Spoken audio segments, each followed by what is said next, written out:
अस्सलाम वालेकुम जी, क्या हाल चाल। उम्मीद करता हूँ सब खैरियत होंगे। मैं सुमीर राज और आप देख रहे हैं मेरा यूट्यूब चैनल SRK शो। जी तो व्यूअर्स, कल हमने एक नाखुशगवार वाकया सुना देखा कि अचानक पाकिस्तान क्रिकेट टीम के जो चीफ सेलेक्टर इंजमाम उल हक साहब Inzi, Pakistan former cricketer, test cricketer, ज़बरदस्त किस्म के शख्सियत के मालिक इंजमाम उल हक साहब ने अचानक से इस्तीफ़ा दे दिया, रिज़ाइन कर दिया अपने ओहदे से जो वो पाकिस्तान के लिए काम कर रहे थे बतौर चीफ सेलेक्टर के ओहदे पर। तो अचानक से ये खबर सारे सोशल मीडिया के ऊपर वायरल होगी कि इंजमाम उल हक ने इस्तीफ़ा दे दिया। हर किसी ने अपनी अपनी जो कि राय देना शुरू कर दी, हर किसी ने अपने अपने जो कि उनके सोर्सेस थे उनके थ्रू पता चलवा के बातें करना शुरू कर दी कि बिल आखिर ऐसा हुआ क्या जिसकी वजह से इंजमाम उल हक साहब ने एकदम से रिज़ाइन दे दिया। पाकिस्तान की टीम इंडिया के अंदर वर्ल्ड कप खेल रही है, अभी तक वर्ल्ड कप मतलब हाफ भी नहीं हुआ और इंजमाम उल हक साहब ने रिज़ाइन दे दिया। और सारी चीज़ें पाकिस्तान के क्रिकेट बोर्ड के अंदर से नाखुशगवार से निकल रही पिछले 15 दिन से। बेसिकली इसकी एक वजह यह भी कहा जा सकता है कि पाकिस्तान टीम की खुद की जो परफॉर्मेंस वो अच्छी नहीं जा रही, जिसकी वजह से सभी अपने आप को बचाने की कोशिश कर रहे हैं। तो ये सारी इस तरह के मुद्दे निकल के सामने। लेकिन अब जो कि इंजमाम उल हक साहब उनकी खुद की अपनी रिज़ाइन देने के बाद जो कि उनकी वो स्टेटमेंट आ चुकी है जिसके ऊपर उन्होंने बताया है कि जी मैंने किस वजह से रिज़ाइन किया है, क्या हुआ ऐसी वजह बनी जिसकी वजह से मुझे अचानक से रिज़ाइन देना पड़ा। उन्होंने खुद अपनी जो कि स्टेटमेंट दी है, तो वो स्टेटमेंट इंजमाम उल हक की और जो लोग प्रेडिक्ट कर रहे हैं, जो हम प्रेडिक्ट कर रहे हैं, वो उसके बिल्कुल मुतरादिफ है, बिल्कुल उसके मुख्तलिफ है। तो सोच के हैरान होंगे कि यार ये कैसा हो सकता है कि इंजमाम उल हक साहब कुछ और कह रहे हैं, रिज़ाइन की रीज़न कुछ और बताई जा रही, तो ये कैसे हो सकता सारी चीज़ें। तो बरकब आपका टाइम ज़ाया किए बगैर आपको जल्द से जल्द बता देते हैं कि इंजमाम उल हक साहब ने क्या क्या कहा है अपने रिज़ाइन की वजह को लेके। सबसे पहले उन्होंने कहा कि जी मेरे ऊपर एलिगेशन लगाया गया कि आपका बरतानवी एजेंट के साथ ताल्लुकात है।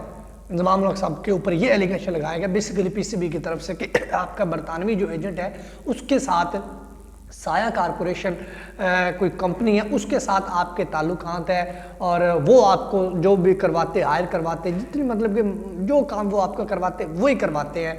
तो आप क्या इसके अंदर मुलव्वस हैं। इंजमाम उल हक साहब ने कहा कि देखें जी आप लोगों ने मेरे ऊपर एलिगेशन लगा दिया, लोग मुझे पिछले 30 साल से जानते हैं, आप सब मुझे 30 साल से जानते हो। अल्हम्दुलिल्लाह से on the field out the field मेरा बिल्कुल कैरियर क्लियर एंड बिल्कुल जिसे कहते हैं ना साफ शफाफ है, किसी किस्म का प्रॉब्लम नहीं। लेकिन आप लोगों ने मेरे ऊपर एलिगेशन लगा दिया है, तो मैं अब क्या करूंगा, मैं अपना इस्तीफ़ा आपको दूंगा और आपको मैं ये कहता हूं कि आप जाएं और जाके इस चीज़ की इंक्वायरी करें। और वो 5 जो कि मेंबर की जो कि कमेटी उन्होंने बनाई है PCB ने, तो उन्होंने कहा कि आप इसकी तह तक जाके इसकी जो कि इंक्वायरी करें और पता लगाएं क्या मेरा क्या वाकई ही कोई साया कारपोरेशन के साथ ताल्लुक़ है या वाकई ही मेरा बरतानवी एजेंट के साथ कोई ताल्लुक़ है। उन्होंने कहा कि बिल्कुल मैं आपको ओपनली कह रहा हूँ।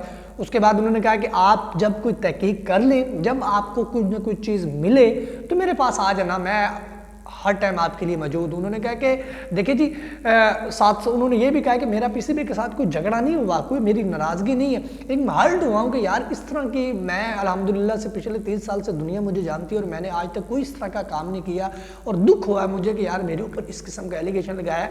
उन्होंने कहा कि मैंने इसीलिए रिज़ाइन दिया कि भाई आप लोग, मैं अपने ओहदे से हट जाता हूँ। उन्होंने बतौर ये कहा कि मेरा जो काम होता है वो जज वाला काम होता है कि मैंने हर किसी के साथ एक इंसाफ करना होता है, मैंने बिल्कुल जो मेरे पास आया हो मैंने वही सुनाना होता है, वही बताना होता है। तो उन्होंने कहा कि अगर मेरे ऊपर इस किस्म के एलिगेशन लगते हैं तो ये बहुत अच्छी चीज़ नहीं है। उन्होंने कहा कि आप ईजी हो के आप इंक्वायरी करें, पता लगाएं कि आखिरकार साया कारपोरेशन के साथ क्या मामला या कौन है, किस किस्म का है। उन्होंने कहा मैं साया कारपोरेशन के साथ आज तक मैं रिज़ाइन ही नहीं किया और सॉरी साइन ही नहीं मैंने उसको किया और ना मैं उसको कभी जानता हूं कि साया कारपोरेशन बिल आकर है क्या चीज़।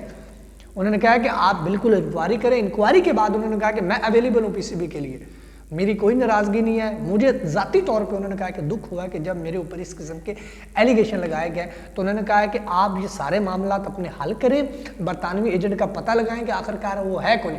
बाकी उन्होंने ये बात कही कि जो तला है, जो इनके जो मैनेजर हैं, जो इनको सारे को हायर करते हैं, जिसके अंदर 7-8 पाकिस्तानी क्रिकेटर, उन्होंने कहा कि देखे जी वो मेरा आज से नहीं है, वो चीफ सेलेक्टर तो उन्होंने कहा मैं महीने तक बनाऊँ, वो तो मेरा बहुत पुराना मैनेजर है। मैनेजर और होना है और एजेंट का काम और होना है।